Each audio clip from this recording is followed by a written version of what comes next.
மக்களே இன்னைக்கு யாக்ஷிகாக்கு லஞ்சுக்கு ரொம்ப சிம்பிள் மெனு தான். முட்டை சாதம் மெயின் கோர்ஸ் கொடுத்துருந்தேன். அது நார்மலாக இல்லாமல் கொஞ்சம் வெங்காயம், தக்காளி, சிக்கன் மசாலாலாம் போட்டு கொஞ்சம் ஃப்ளேவர்ஃபுல்லாக செஞ்சு கொடுத்துருந்தேன். அண்ட் ஸ்நாக்ஸுக்கு க்ரீன் ஆப்பிள், அதுக்கு மேலே கொஞ்சமாக ஹனி போட்டு கொடுத்தா அவளுக்கு ரொம்ப பிடிக்கும். ஈவினிங் ஸ்நாக்ஸ் கொஞ்சம் ஸ்பெஷலாக செய்யலாம் அப்படின்னு சொல்லிட்டு ஃப்ரூட் கஸ்டர்ட் செஞ்சு கொடுத்தேன். அதுக்கு custard powder 4 table spoon, powder பண்ண சுகர் வந்து ஒரு 4 டேபிள் ஸ்பூன் சேர்த்துக்கிட்டு அது கூட கொஞ்சம் வார்ம் மில்கை போட்டு நல்லா மிக்ஸ் பண்ணி எடுத்துக்கிட்டேன். அது ஃபுல்லாக நல்லா டிசால்வ் ஆகிற மாதிரி பார்த்துக்கோங்க, அங்கங்கே லம்ஸாக இல்லாத மாதிரி பார்த்துக்கோங்க. மீன்வைல் ஆல்ரெடி காய்ச்சி ஆற வச்ச பாலை லைட்டாக வார்ம் பண்ணிட்டு இருக்கேன் ஸ்டவ்வில்.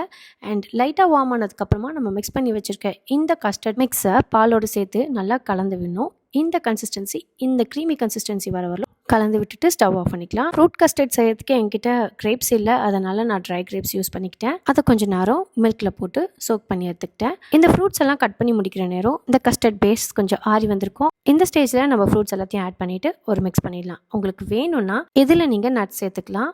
நான் இந்த ஸ்லைசர் யூஸ் பண்ணி நட்ஸ் எல்லாத்தையும் குட்டி குட்டியாக சாப் பண்ணி என்னோட கஸ்டர்டில் சேர்த்துக்கிட்டேன். உங்களுக்கு வேணும்னா சுகர் இன்னும் நீங்கள் அதிகமாக சேர்த்துக்கலாம். அண்ட் இதை சில்லுன்னு சர்வ் பண்ணும்போது இன்னுமே நல்லாயிருக்கும். ஸ்கூல்லேருந்து டயர்டாக வரவங்க குழந்தைங்களுக்கு இந்த மாதிரி செஞ்சு கொடுங்க, ஹாப்பியாக சாப்பிடுவாங்க. இந்த வீடியோ உங்களுக்கு பிடிச்சிருந்தா லைக் பண்ணிவிட்டு அப்படியே நம்ம சேனலையும் சப்ஸ்கிரைப் பண்ணிக்கோங்க. உங்கள் எல்லாரையும் அடுத்த வீடியோவில் பார்க்குறேன். அது வரைக்கும் டாடா.